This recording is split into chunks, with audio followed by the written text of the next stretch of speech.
ಇದೆ. ಈಗ ಒಂದು ಕಡೆ ರಾಜೀವ್ಗೌಡ ಪರ ವಕೀಲರು ನಿರೀಕ್ಷಣಾ ಜಾಮೀನಿಗಾಗಿ ಅರ್ಜಿಯನ್ನು ಸಲ್ಲಿಸಿದ್ದಾರೆ. ಸೋಮವಾರ ಅದು ವಿಚಾರಣೆಗೆ ಬರುತ್ತೆ. ಆದ್ರೆ ಮತ್ತೊಂದು ಕಡೆ ರಾಜೀವ್ಗೌಡ ಬಂಧನ ಯಾವಾಗ ಅನ್ನುವ ಪ್ರಶ್ನೆ ಉದ್ಭವ ಆಗ್ತದೆ. 2 ಎಫ್ಐಆರ್ ದಾಖಲಾಗಿದ್ರು ಕೂಡ ಪೊಲೀಸರ ಕೈಯಲ್ಲಿ ರಾಜೀವ್ಗೌಡನನ್ನ ಅರೆಸ್ಟ್ ಮಾಡಲಿಕ್ಕೆ ಆಗ್ಲಿಲ್ಲ. ಹಾಗಾದ್ರೆ ಅರೆಸ್ಟ್ ಮಾಡೋದಕ್ಕೆ ಮೀನಾಮೇಷವನ್ನ ಎಣಿಸ್ತಾ ಇದ್ದಾರಾ? ನಿಜವಾಗ್ಲೂ ತಲೆಮರೆಸಿಕೊಂಡಿದ್ದಾನ ಕಾಂಗ್ರೆಸ್ ಮುಖಂಡ ರಾಜೀವ್ಗೌಡಗೆ ಇದೆಯಾ ಸಚಿವ ಮುನಿಯಪ್ಪ ಶ್ರೀರಕ್ಷೆ ಬಂಧನ ಮಾಡದಂತೆ ಒತ್ತಡವನ್ನೇನಾದ್ರೂ ಹೇಳಲಾಗ್ತಾ ಇದೆಯಾ ಅನ್ನುವ ಪ್ರಶ್ನೆಗಳು ಉದ್ಭವ ಆಗ್ತಾ ಇದೆ.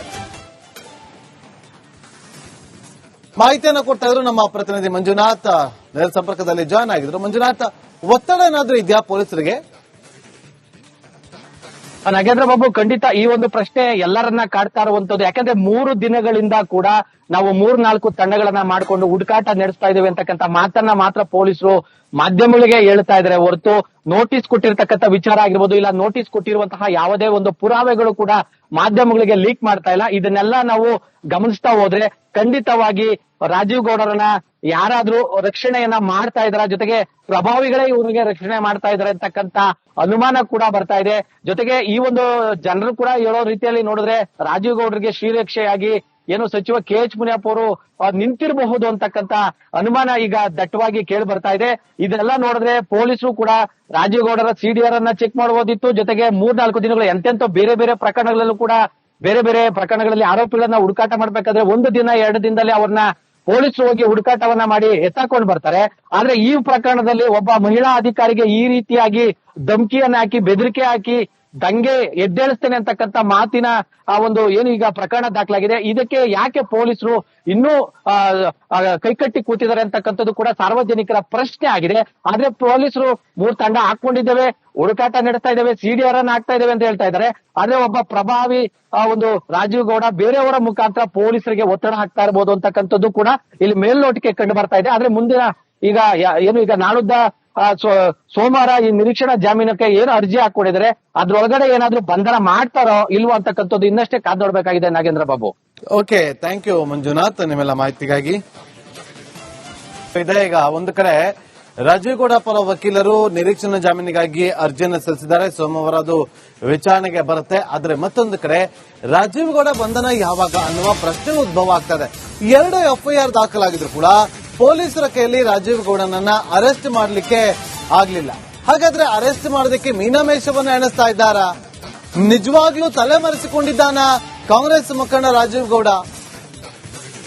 ರಾಜೀವ್ಗೌಡಗೆ ಇದೆಯಾ ಸಚಿವ ಮುನಿಯಪ್ಪ ಶ್ರೀರಕ್ಷೆ ಬಂಧನ ಮಾಡದಂತೆ ಒತ್ತಡವನ್ನೇನಾದ್ರೂ ಹೇಳಲಾಗ್ತಾ ಇದೆಯಾ ಅನ್ನುವ ಪ್ರಶ್ನೆಗಳು ಉದ್ಭವ ಆಗ್ತಾ ಇದೆ.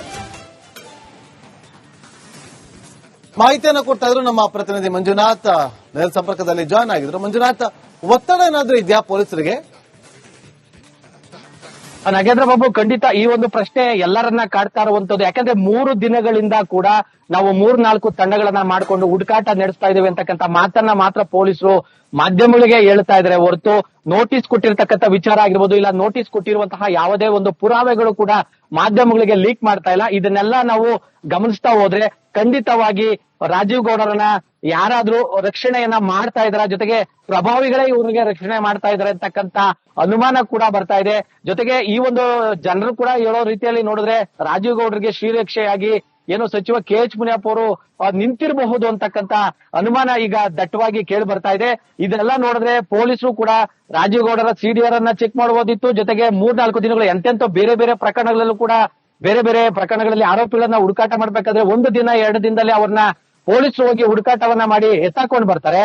ಆದ್ರೆ ಈ ಪ್ರಕರಣದಲ್ಲಿ ಒಬ್ಬ ಮಹಿಳಾ ಅಧಿಕಾರಿಗೆ ಈ ರೀತಿಯಾಗಿ ಧಮಕಿಯನ್ನ ಹಾಕಿ ಬೆದರಿಕೆ ಹಾಕಿ ದಂಗೆ ಎದ್ದೇಳಿಸ್ತೇನೆ ಅಂತಕ್ಕಂಥ ಮಾತಿನ ಆ ಒಂದು ಏನು ಈಗ ಪ್ರಕರಣ ದಾಖಲಾಗಿದೆ. ಇದಕ್ಕೆ ಯಾಕೆ ಪೊಲೀಸರು ಇನ್ನೂ ಕೈಕಟ್ಟಿ ಕೂತಿದ್ದಾರೆ ಅಂತಕ್ಕಂಥದ್ದು ಕೂಡ ಸಾರ್ವಜನಿಕರ ಪ್ರಶ್ನೆ ಆಗಿದೆ.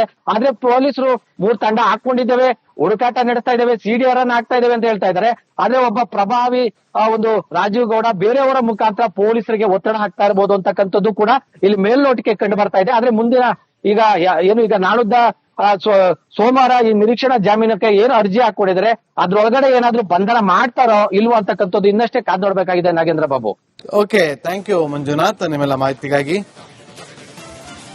ಈಗ ಒಂದು ಕಡೆ ರಾಜೀವ್ ಗೌಡ ಪರ ವಕೀಲರು ನಿರೀಕ್ಷಣಾ ಜಾಮೀನಿಗಾಗಿ ಅರ್ಜಿಯನ್ನು ಸಲ್ಲಿಸಿದ್ದಾರೆ. ಸೋಮವಾರ ಅದು ವಿಚಾರಣೆಗೆ ಬರುತ್ತೆ. ಆದ್ರೆ ಮತ್ತೊಂದು ಕಡೆ ರಾಜೀವ್ ಗೌಡ ಬಂಧನ ಯಾವಾಗ ಅನ್ನುವ ಪ್ರಶ್ನೆ ಉದ್ಭವ ಆಗ್ತದೆ. 2 FIR ದಾಖಲಾಗಿದ್ರು ಕೂಡ ಪೊಲೀಸರ ಕೈಯಲ್ಲಿ ರಾಜೀವ್ ಗೌಡನನ್ನ ಅರೆಸ್ಟ್ ಮಾಡಲಿಕ್ಕೆ ಆಗ್ಲಿಲ್ಲ. ಹಾಗಾದ್ರೆ ಅರೆಸ್ಟ್ ಮಾಡೋದಕ್ಕೆ ಮೀನಾಮೇಷವನ್ನ ಎಣಿಸ್ತಾ ಇದ್ದಾರಾ? ನಿಜವಾಗ್ಲೂ ತಲೆಮರೆಸಿಕೊಂಡಿದ್ದಾನ ಕಾಂಗ್ರೆಸ್ ಮುಖಂಡ ರಾಜೀವ್ ಗೌಡ? ರಾಜೀವ್ ಗೌಡಗೆ ಇದೆಯಾ ಸಚಿವ ಮುನಿಯಪ್ಪ ಶ್ರೀರಕ್ಷೆ ಬಂಧನ ಮಾಡದಂತೆ ಒತ್ತಡವನ್ನೇನಾದ್ರೂ ಹೇರಲಾಗ್ತಾ ಇದೆಯಾ ಅನ್ನುವ ಪ್ರಶ್ನೆಗಳು ಉದ್ಭವ ಆಗ್ತಾ ಇದೆ.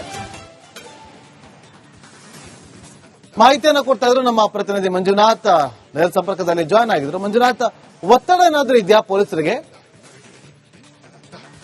ನಾಗೇಂದ್ರ ಬಾಬು, ಖಂಡಿತ ಈ ಒಂದು ಪ್ರಶ್ನೆ ಎಲ್ಲರನ್ನ ಕಾಡ್ತಾ ಇರುವಂತದ್ದು. ಯಾಕಂದ್ರೆ 3 ದಿನಗಳಿಂದ ಕೂಡ ನಾವು 3-4 ತಂಡಗಳನ್ನ ಮಾಡಿಕೊಂಡು ಹುಡುಕಾಟ ನಡೆಸ್ತಾ ಇದೀವಿ ಅಂತಕ್ಕಂಥ ಮಾತನ್ನ ಮಾತ್ರ ಪೊಲೀಸರು ಮಾಧ್ಯಮಗಳಿಗೆ ಹೇಳ್ತಾ ಇದ್ದಾರೆ ಹೊರತು ನೋಟಿಸ್ ಕೊಟ್ಟಿರ್ತಕ್ಕಂಥ ವಿಚಾರ ಆಗಿರ್ಬೋದು, ಇಲ್ಲ ನೋಟಿಸ್ ಕೊಟ್ಟಿರುವಂತಹ ಯಾವುದೇ ಒಂದು ಪುರಾವೆಗಳು ಕೂಡ ಮಾಧ್ಯಮಗಳಿಗೆ ಲೀಕ್ ಮಾಡ್ತಾ ಇಲ್ಲ. ಇದನ್ನೆಲ್ಲ ನಾವು ಗಮನಿಸ್ತಾ ಹೋದ್ರೆ ಖಂಡಿತವಾಗಿ ರಾಜೀವ್ ಗೌಡರನ್ನ ಯಾರಾದ್ರೂ ರಕ್ಷಣೆಯನ್ನ ಮಾಡ್ತಾ ಇದ್ರ, ಜೊತೆಗೆ ಪ್ರಭಾವಿಗಳೇ ಇವ್ರಿಗೆ ರಕ್ಷಣೆ ಮಾಡ್ತಾ ಇದಾರೆ ಅಂತಕ್ಕಂಥ ಅನುಮಾನ ಕೂಡ ಬರ್ತಾ ಇದೆ. ಜೊತೆಗೆ ಈ ಒಂದು ಜನರು ಕೂಡ ಹೇಳೋ ರೀತಿಯಲ್ಲಿ ನೋಡಿದ್ರೆ ರಾಜೀವ್ ಗೌಡರಿಗೆ ಶ್ರೀರಕ್ಷೆಯಾಗಿ ಏನು ಸಚಿವ KH ಮುನಿಯಪ್ಪ ಅವರು ನಿಂತಿರಬಹುದು ಅಂತಕ್ಕಂಥ ಅನುಮಾನ ಈಗ ದಟ್ಟವಾಗಿ ಕೇಳಿ ಬರ್ತಾ ಇದೆ. ಇದೆಲ್ಲ ನೋಡಿದ್ರೆ ಪೊಲೀಸರು ಕೂಡ ರಾಜೀವ್ ಗೌಡರ CDR ಅನ್ನ ಚೆಕ್ ಮಾಡಬಹುದಿತ್ತು. ಜೊತೆಗೆ 3-4 ದಿನಗಳು ಎಂತೆಂತ ಬೇರೆ ಬೇರೆ ಪ್ರಕರಣಗಳಲ್ಲೂ ಕೂಡ ಬೇರೆ ಬೇರೆ ಪ್ರಕರಣಗಳಲ್ಲಿ ಆರೋಪಿಗಳನ್ನ ಹುಡುಕಾಟ ಮಾಡ್ಬೇಕಾದ್ರೆ 1 ದಿನ 2 ದಿನದಲ್ಲಿ ಅವ್ರನ್ನ ಪೊಲೀಸರು ಹೋಗಿ ಹುಡುಕಾಟವನ್ನ ಮಾಡಿ ಎತ್ತಾಕೊಂಡು ಬರ್ತಾರೆ. ಆದ್ರೆ ಈ ಪ್ರಕರಣದಲ್ಲಿ ಒಬ್ಬ ಮಹಿಳಾ ಅಧಿಕಾರಿಗೆ ಈ ರೀತಿಯಾಗಿ ಧಮಕಿಯನ್ನ ಹಾಕಿ, ಬೆದರಿಕೆ ಹಾಕಿ, ದಂಗೆ ಎದ್ದೇಳಿಸ್ತೇನೆ ಅಂತಕ್ಕಂಥ ಮಾತಿನ ಆ ಒಂದು ಏನು ಈಗ ಪ್ರಕರಣ ದಾಖಲಾಗಿದೆ. ಇದಕ್ಕೆ ಯಾಕೆ ಪೊಲೀಸರು ಇನ್ನೂ ಕೈಕಟ್ಟಿ ಕೂತಿದ್ದಾರೆ ಅಂತಕ್ಕಂಥದ್ದು ಕೂಡ ಸಾರ್ವಜನಿಕರ ಪ್ರಶ್ನೆ ಆಗಿದೆ. ಆದ್ರೆ ಪೊಲೀಸರು 3 ತಂಡ ಹಾಕೊಂಡಿದ್ದೇವೆ, ಹುಡುಕಾಟ ನಡೆಸ್ತಾ ಇದ್ದೇವೆ, CDR ಅನ್ನ ಹಾಕ್ತಾ ಇದ್ದೇವೆ ಅಂತ ಹೇಳ್ತಾ ಇದ್ದಾರೆ. ಆದ್ರೆ ಒಬ್ಬ ಪ್ರಭಾವಿ ಒಂದು ರಾಜೀವ್ ಗೌಡ ಬೇರೆಯವರ ಮುಖಾಂತರ ಪೊಲೀಸರಿಗೆ ಒತ್ತಡ ಹಾಕ್ತಾ ಇರಬಹುದು ಅಂತಕ್ಕಂಥದ್ದು ಕೂಡ ಇಲ್ಲಿ ಮೇಲ್ನೋಟಕ್ಕೆ ಕಂಡು ಬರ್ತಾ ಇದೆ. ಆದ್ರೆ ಮುಂದಿನ ಈಗ ನಾಳುದ್ದ ಸೋಮವಾರ ಈ ನಿರೀಕ್ಷಣಾ ಜಾಮೀನಕ್ಕೆ ಏನು ಅರ್ಜಿ ಹಾಕೊಂಡಿದ್ರೆ ಅದ್ರೊಳಗಡೆ ಏನಾದ್ರೂ ಬಂಧನ ಮಾಡ್ತಾರೋ ಇಲ್ವೋ ಅಂತಕ್ಕಂಥದ್ದು ಇನ್ನಷ್ಟೇ ಕಾದ್ ನೋಡ್ಬೇಕಾಗಿದೆ Nagendra Babu. Okay, thank you Manjunath ನಿಮ್ಮೆಲ್ಲ ಮಾಹಿತಿಗಾಗಿ. ಚೆಕ್ ಮಾಡಬಹುದಿತ್ತು. ಜೊತೆಗೆ 3-4 ದಿನಗಳು ಎಂತೆಂತ ಬೇರೆ ಬೇರೆ ಪ್ರಕರಣಗಳಲ್ಲೂ ಕೂಡ ಬೇರೆ ಬೇರೆ ಪ್ರಕರಣಗಳಲ್ಲಿ ಆರೋಪಿಗಳನ್ನ ಹುಡುಕಾಟ ಮಾಡ್ಬೇಕಾದ್ರೆ 1 ದಿನ 2 ದಿನದಲ್ಲಿ ಅವ್ರನ್ನ ಪೊಲೀಸರು ಹೋಗಿ ಹುಡುಕಾಟವನ್ನ ಮಾಡಿ ಎತ್ತಾಕೊಂಡು ಬರ್ತಾರೆ. ಆದ್ರೆ ಈ ಪ್ರಕರಣದಲ್ಲಿ ಒಬ್ಬ ಮಹಿಳಾ ಅಧಿಕಾರಿಗೆ ಈ ರೀತಿಯಾಗಿ ಧಮಕಿಯನ್ನ ಹಾಕಿ, ಬೆದರಿಕೆ ಹಾಕಿ, ದಂಗೆ ಎದ್ದೇಳಿಸ್ತೇನೆ ಅಂತಕ್ಕಂಥ ಮಾತಿನ ಆ ಒಂದು ಏನು ಈಗ ಪ್ರಕರಣ ದಾಖಲಾಗಿದೆ. ಇದಕ್ಕೆ ಯಾಕೆ ಪೊಲೀಸರು ಇನ್ನೂ ಕೈಕಟ್ಟಿ ಕೂತಿದ್ದಾರೆ ಅಂತಕ್ಕಂಥದ್ದು ಕೂಡ ಸಾರ್ವಜನಿಕರ ಪ್ರಶ್ನೆ ಆಗಿದೆ. ಆದ್ರೆ ಪೊಲೀಸರು 3 ತಂಡ ಹಾಕೊಂಡಿದ್ದೇವೆ, ಹುಡುಕಾಟ ನಡೆಸ್ತಾ ಇದ್ದೇವೆ, CDR ಅನ್ನ ಹಾಕ್ತಾ ಇದ್ದೇವೆ ಅಂತ ಹೇಳ್ತಾ ಇದ್ದಾರೆ. ಆದ್ರೆ ಒಬ್ಬ ಪ್ರಭಾವಿ ಒಂದು ರಾಜೀವ್ ಗೌಡ ಬೇರೆಯವರ ಮುಖಾಂತರ ಪೊಲೀಸರಿಗೆ ಒತ್ತಡ ಹಾಕ್ತಾ ಇರಬಹುದು ಅಂತಕ್ಕಂಥದ್ದು ಕೂಡ ಇಲ್ಲಿ ಮೇಲ್ನೋಟಕ್ಕೆ ಕಂಡು ಬರ್ತಾ ಇದೆ. ಆದ್ರೆ ಮುಂದಿನ ಈಗ ನಾಳುದ್ದ ಸೋಮವಾರ ಈ ನಿರೀಕ್ಷಣಾ ಜಾಮೀನಕ್ಕೆ ಏನು ಅರ್ಜಿ ಹಾಕೊಂಡಿದ್ರೆ ಅದ್ರೊಳಗಡೆ ಏನಾದ್ರೂ ಬಂಧನ ಮಾಡ್ತಾರೋ ಇಲ್ವೋ ಅಂತಕ್ಕಂಥದ್ದು ಇನ್ನಷ್ಟೇ ಕಾದ್ ನೋಡ್ಬೇಕಾಗಿದೆ Nagendra Babu. Okay, thank you Manjunath ನಿಮ್ಮೆಲ್ಲ ಮಾಹಿತಿಗಾಗಿ.